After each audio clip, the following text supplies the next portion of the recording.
Welcome to This Explainer. Whether you're looking to cook a literally perfect meal, make $1 million, or even just discover the meaning of life, it all actually boils down to mastering one single fundamental ability. And that is the skill of learning. Seriously, if you can learn how to learn faster and more effectively than anyone else, you hold the ultimate cheat code for success in literally whatever field you choose. But let me ask you something, and I want you to be really honest with yourself here. Were you ever actually taught how to learn? Think back to when you were in school. Our teachers would lecture us about history or walk us through a science lesson and then just tell us to go home and learn it by reading a textbook. We were handed the material, sure, but nobody ever sat us down and gave us the actual cheat codes to absorb that information quickly. We just kind of lived under this illusion that staring at a page was the exact same thing as acquiring knowledge. Okay, let's dive into this. Section 1, the illusion of learning. Moving right along to Section 2, the 80-20 rule. So, to learn rapidly, you've got to cut straight through the noise and focus on what actually matters. The 80-20 rule basically states that 80% of your results come from just 20% of your effort. Let's think about how this plays out in the real world. If you want to learn a new language, you absolutely shouldn't sit down on day one and try to memorize thousands of obscure words or super complex grammar rules. No way. Instead, you focus that 20% of your effort on learning just the 1,000 most commonly used words and basic sentence structures. Or, if you want to cook, you don't start with some crazy 5-course meal. You focus on mastering the absolute fundamentals: chicken, pasta, eggs, rice, a little salt and pepper on those basics, and boom, you're already a better chef than half the people you know.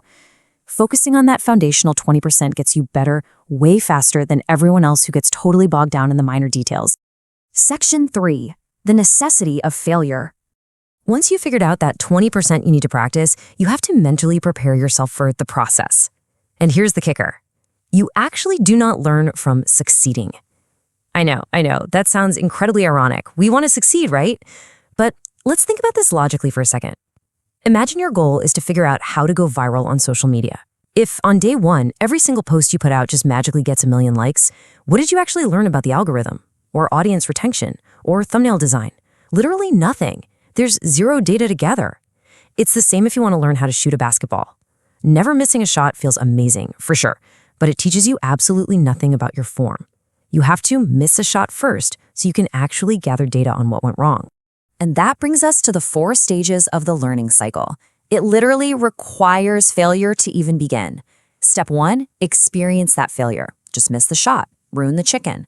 Step 2 is taking a clinical, totally emotionless step back to reflect on exactly what went wrong. Did you use too much salt? Was your elbow tucked in? Step 3 is gathering new information to fix that specific error, like, watching a quick tutorial video or reading a chapter in a book. And finally, step 4 is systematically improving on those mistakes in your next attempt. The faster you can cycle through these 4 steps, the faster you acquire the skill. Bottom line, it is a biological necessity to fail.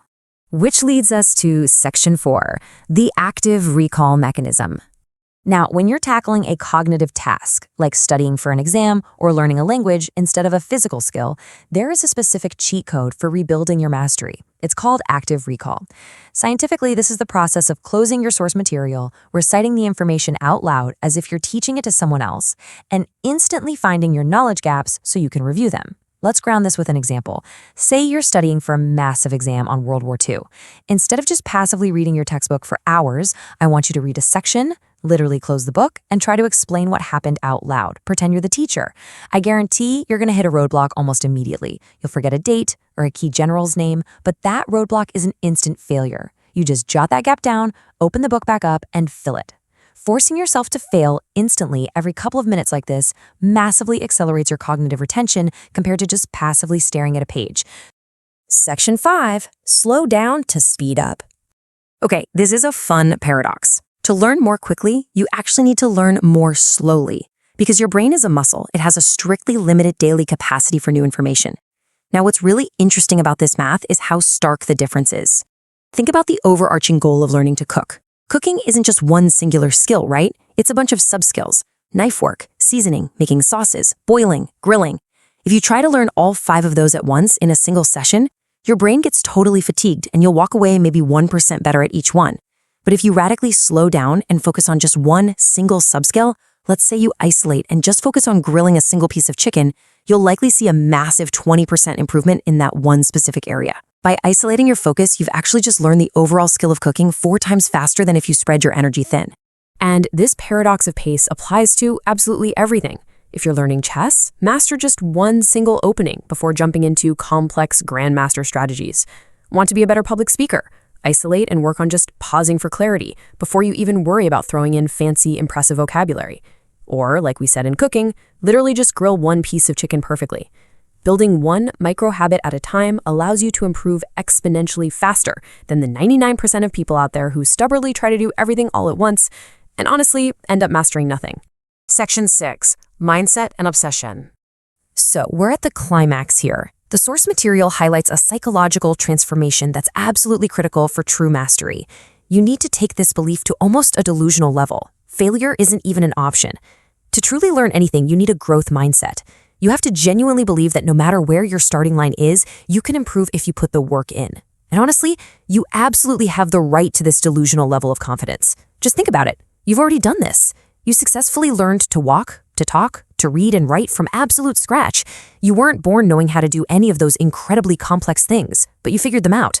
So why on earth should this new skill be any different? You already possess the innate ability to figure things out. And finally, if this new skill is truly important to you, it requires way more than just a casual effort. It requires total, all-consuming immersion. It has to become an obsession. It needs to be the thing you're thinking about while you're taking a shower, the thing you visualize right before you fall asleep, or the concept you're zoning out thinking about while sitting in class or at your desk. That total immersion is the defining difference between someone who just kind of learns a fun party trick and someone who truly, deeply masters a craft. Which brings us to the ultimate question to leave you with today. Which one are you going to be? Rapid skill acquisition is entirely within your grasp. It all comes down to zeroing in on that 20% that matters, embracing failure as rapid data collection, taking your progress one isolated step at a time, and fueling that whole engine with an unwavering, slightly delusional belief in yourself. So are you ready to stop making excuses and start failing your way to success? I hope this explainer leaves you incredibly inspired to get out there and absolutely master whatever skill you set your sights on next.